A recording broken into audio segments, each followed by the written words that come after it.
Universidade. De volta aqui com o Jornal Rádio Universidade, claro, agora estreando um novo quadro falando sobre segurança pública.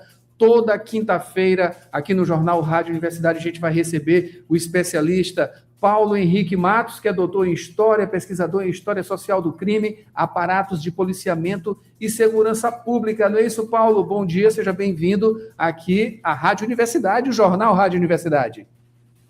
Bom dia, Adalberto, bom dia, Maia, bom dia, teleouvintes da Rádio Universidade, porque agora estamos com imagem. É sempre bom voltar à UFMA, ainda que de forma virtual. Foram 4 anos de graduação, mais 2 de mestrado, mais 4 de doutorado, vez por outra uma substituição. Então, a UFMA é, de fato, a minha casa. Desde a adolescência, eu frequento a Universidade Federal do Maranhão. E eu queria também agradecer as palavras do Felipe Clã. Nós já nos encontramos em outras bancadas e é um jornalista icônico da imprensa maranhense, é altamente profissional, competentíssimo. E, para mim, é um marcador de currículo ser elogiado por ele. Assim como é um marcador de currículo também estar na Rádio Universidade, porque eu costumo dizer que existem alguns marcadores do nosso currículo intelectual. Dar entrevista em alguns lugares, participar da programação de algumas emissoras são marcadores importantes, e a Rádio Universidade é um desses marcadores. Satisfação demais, viu, Paulo?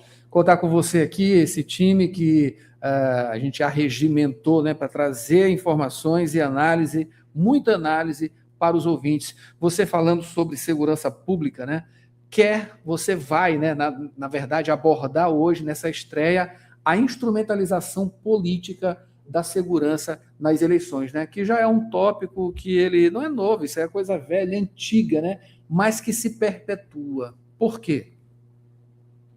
Então, Adalberto, em primeiro lugar, só esclarecer aos nossos teleouvintes qual será o perfil do nosso quadro, porque a gente quer fugir daquele binômio que hoje domina a comunicação maranhense e brasileira, mas maranhense em especial, que é, por um lado, os programas e as emissoras que se tornaram meras sucursais da Secretaria de Comunicação e da Assessoria de Comunicação da Secretaria de Segurança Pública, simplesmente reproduzindo notas oficiais, sem fazer uma análise crítica dessas notas oficiais. Por outro lado, existe uma mídia policialesca, que faz não a análise, mas faz a transmissão das questões que envolvem a segurança pública no Estado a partir de um viés sensacionalista, de um viés pouco analítico. Então, aqui a gente vai fazer uma análise a partir de relatórios, a partir de dados robustos, evidências, e não poderia ser diferente por conta do perfil da nossa rádio. Então, a gente vai trabalhar temas semanais, e o tema de hoje é exatamente esse, a instrumentalização da segurança por parte do discurso político. E isso tem nome, a gente chama de policialismo.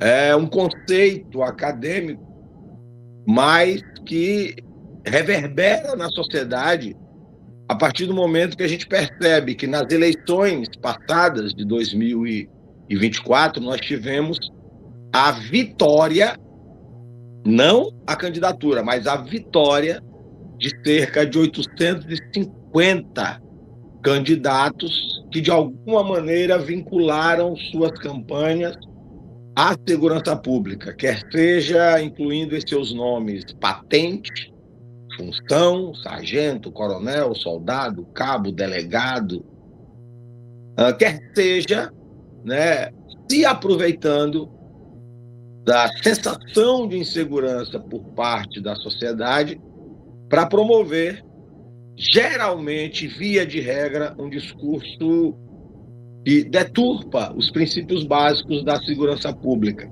E essa é a grande preocupação de todo mundo que estuda a segurança pública numa perspectiva acadêmica. Quais os riscos desse policialismo para a própria sociedade?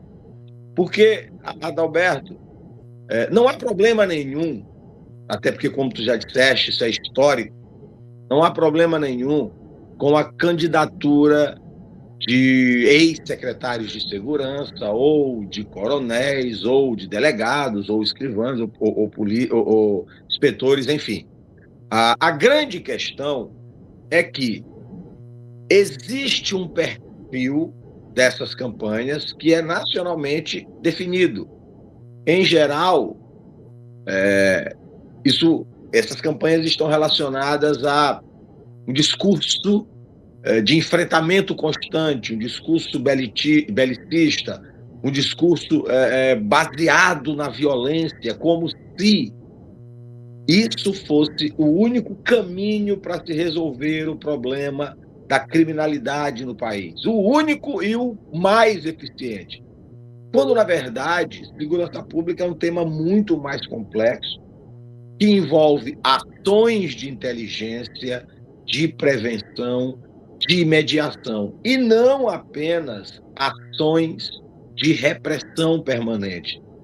Então, quando nós temos candidaturas vinculadas a uma agenda que hoje é nacional, voltada para o reforço da violência, para o reforço de uma ação exageradamente ostensiva por parte do Estado, elencando de forma elitista quem são os culpados pela criminalidade, colocando-os em uma bolha localizada geralmente na periferia dos centros urbanos ou na zona rural de municípios do Estado, colocando no corpo dessas pessoas a marca da criminalidade, na sua condição socioeconômica, reforçando discursos preconceituosos, isso já gera preocupação. Na medida também que essas candidaturas instrumentalizam os aparatos de policiamento, utilizando toda a estrutura, quer seja da Polícia Militar, quer seja da Polícia Civil, da Secretaria de Segurança Pública, como, por exemplo, viaturas, o aparato de policiamento em geral, as forças operacionais, para promover campanhas políticas, isso é preocupante. Então, não é problema nenhum que um policial, um ex-policial, um secretário, um ex-secretário lancem suas candidaturas. O problema é quando eles utilizam dessa estrutura para aparelhar suas campanhas. Isso é que gera essa preocupação. Porque em vez de políticas estruturadas, com prevenção, como eu já disse, com inteligência e com articulação social, esse tipo de campanha, com discurso autoritário e violento, acaba buscando respostas imediatas e quase sempre centradas no endurecimento e no uso da força. Um grande exemplo também que eu acho que dá para citar rapidinho aqui para você comentar, Paulo, é o que aconteceu lá no Rio de Janeiro, né? Uma operação que aconteceu há cerca de 3, 4 meses, se não me engano, né? E que foi considerado aí por analistas uma espécie de mecanismo, né? Já dentro dessa instrumentalização para angariar votos, né? Inclusive o ex-governador, né, saiu também, né, para concorrer ao Senado e deixou um problemão lá, inclusive com grande dificuldade para definir quem assume de fato o governo do Rio de Janeiro, né? É uma situação distante daqui, mas é um exemplo geral, como você falou, né? Isso é uma coisa que é ampla em nosso país, né? Queria que você citasse rapidinho uma análise rápida sobre isso, por favor. Adalberto, em uma democracia, as forças de segurança, elas detêm o monopólio legítimo da força. Só que elas devem permanecer subordinadas ao poder civil e atuar, em tese, com neutralidade institucional. Só que quando essa fronteira começa a se tornar difusa, quando agentes armados também passam a disputar o poder político de forma organizada, isso acende aquela luzinha de alerta. E isso passa a ser uma discussão que deve ser promovida não só no âmbito da própria instituição, mas no âmbito dos movimentos sociais organizados. Existe um efeito simbólico aí que não pode ser ignorado, porque aos poucos o próprio debate político ele vai sendo contaminado por uma linguagem de combate. O adversário político vira um inimigo, a negociação perde espaço. E a política que deveria ser um campo de mediação, e eu insisto no termo mediação, começa a se aproximar de uma lógica de guerra. E isso é extremamente danoso para a democracia. Paulo, a gente tem muita coisa para falar, para discutir aqui, e na semana que vem você retorna continuando com essa análise sobre segurança pública.